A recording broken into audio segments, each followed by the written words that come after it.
pledge allegiance to the flag of the United States of America and to the republic for which it stands, one nation, under God, indivisible, with liberty and justice for all. Good morning. I'd like to welcome you to a regular meeting of the Board of Commissioners. Please be advised that this meeting is being recorded.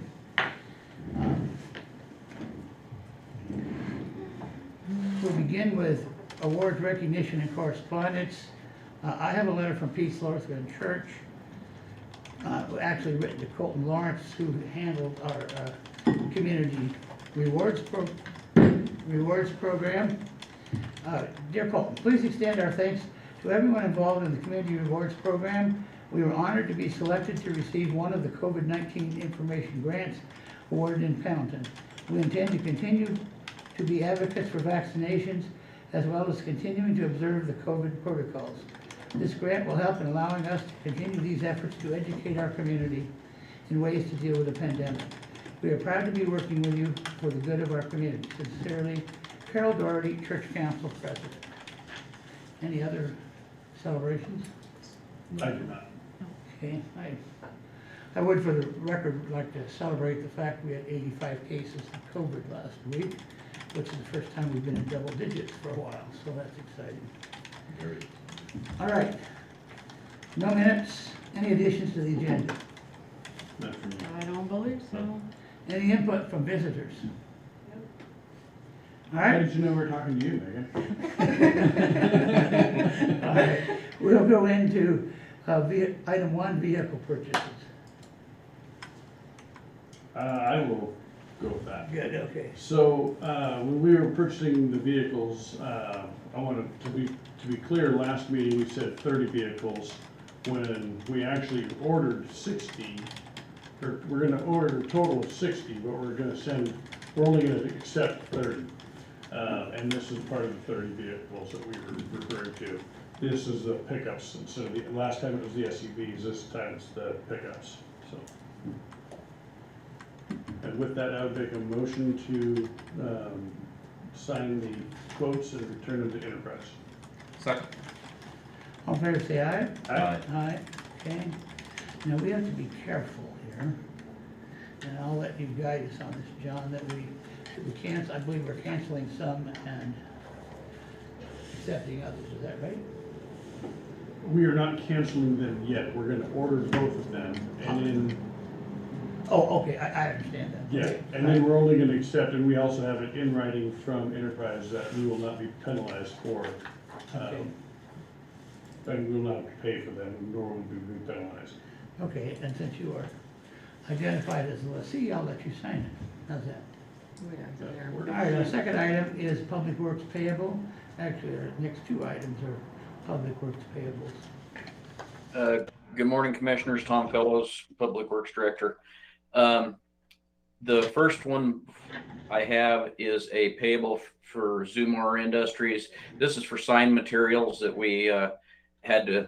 Normally, we don't do our materials orders quite this early in the season, but due to a large number of bridge postings that we've had to do and some other issues, we went ahead, had to make this order.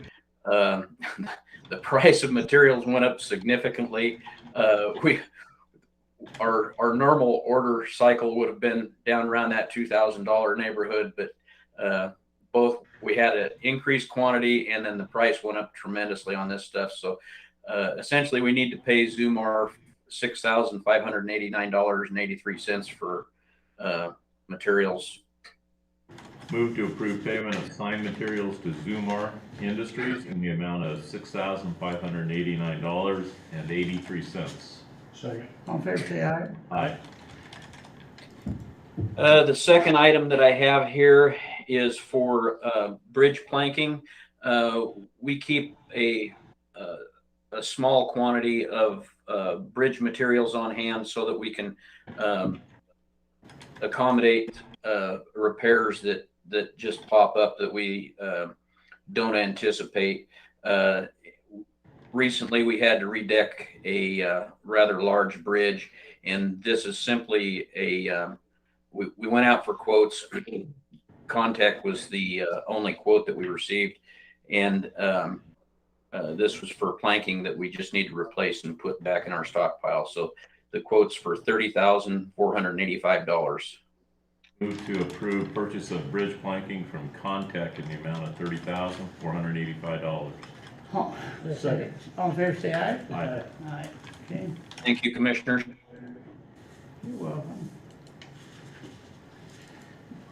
Megan, the next item is yours. You can explain what that title means. Good morning, Commissioners. My name is Megan Dobchevsky, County Transit Coordinator.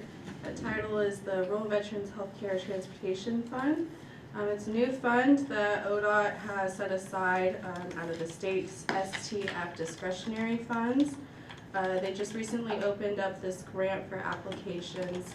Umatilla County, as an STF agency, is eligible to apply for these funds and give those funds to our transit providers. So we opened that up last week. We only received one application from Good Shepherd Caravan, and the STF Advisory Committee met last week on November 18th and voted to move that application forward. Good Shepherd is requesting $35,000 to provide veteran rides between January 1, 2022 and June 30th, 2023. The application has to be submitted by Umatilla County to ODOT, and then ODOT selects their final projects. They set aside about $650,000. They anticipate that they'll fund between 10 to 15 projects. The transit coordinator is recommending that the project amount be increased from $35,000 to $50,000 in order to account for growth and in order to increase the number of veterans that can be served. Since Umatilla County is the STF agency, the board has the ability to request this higher project amount. The requested action is to approve the Caravan's RVHT project, requesting $50,000 with a minimum project amount of $35,000. Approval would authorize the transit coordinator to submit the application to ODOT. A couple of comments. Okay. First of all, I'd like to thank and congratulate Megan. She's taken this program on. She's kind of really hit the ground running and been extremely proactive. With regards to this request, we actually sat down with Robert Paul yesterday and went through the request and some of the idiosyncrasies that are involved with the veterans and where they're being transported to, and some of the potential liabilities that may come up. And I think that with Megan's guidance, that the request for $50,000, if approved, should be able to address all of those different items that may come up during the grant period. So I would move to approve the Good Shepherd Caravan's RVHT project requesting $50,000 through the county transit coordinator and through the SFT fund. Second. Okay, all in favor, say aye. Aye. Aye. Okay, thank you, Megan. Thank you. All right, next item is the Umatilla County Sheriff's Office vehicle lease. Commissioner Schaefer, are you handling that? Good morning, Commissioners. Good morning. This is Jim Littlefield, Under Sheriff Umatilla County. I have Captain Williamson here, and Sergeant Roberts is also on the line along with Sheriff Rowan. This request is for our vehicle order for two Ford Interceptors. The pinky says 2 Ford Interceptors, 3 Ford F-150s, and 1 Ford F-350. We intended to go with all Fords because up until yesterday late, we didn't have pricing for Dodge vehicles.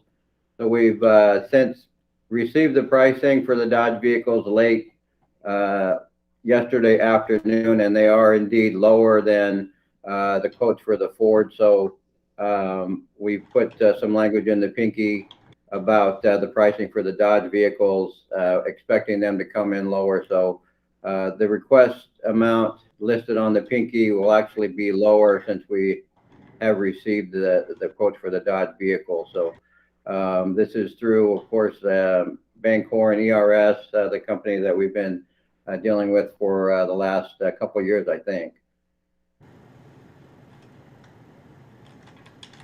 Questions?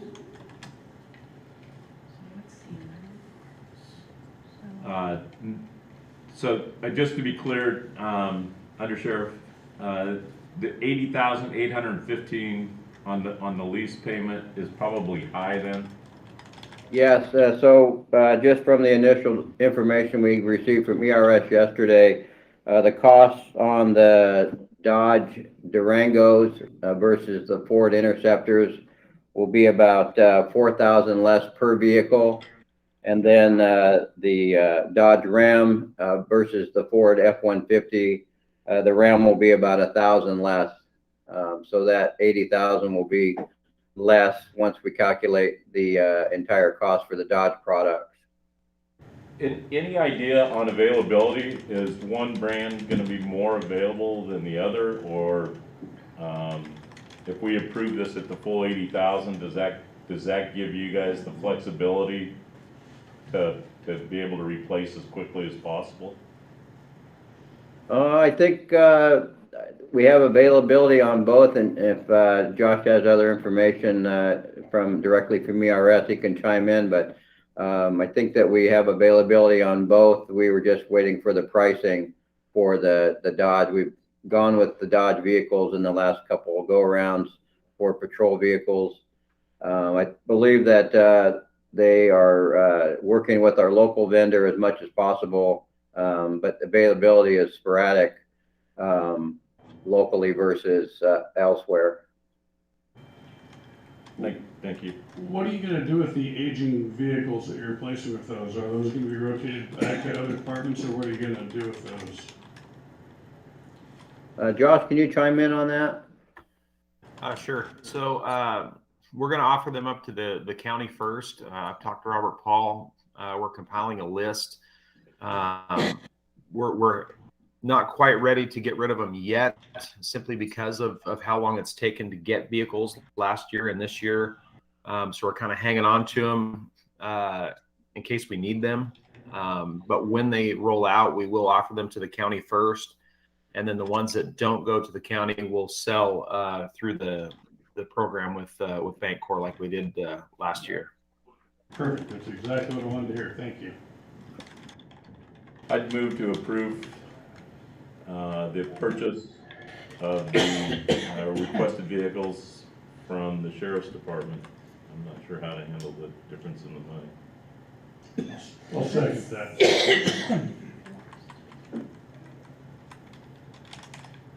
Okay. I thought you said I'll explain that. Well, I said I'll second that. All right. All in favor, say aye. Aye. Thank you. Thank you. You. It's interesting, I've had a hard time getting my mind wrapped around the fact that we're purchasing new vehicles because it is cost effective to do so. I know. But then I checked on my 1913 pickup. You're 2000, okay, 1913? 2013 pickup, sorry about that. 2013 pickup with, which I put mileage on, that's worth $6,000 more than what I paid for it. It's an amazing market. And I'm sure whoever you bought it from would buy it back. I don't know about that, but it's just amazing what's happened. Okay. John, I'm gonna turn this over to you. It's the CCS contract. This is the contract that, it's a 90-day contract that we talked about yesterday with CCS.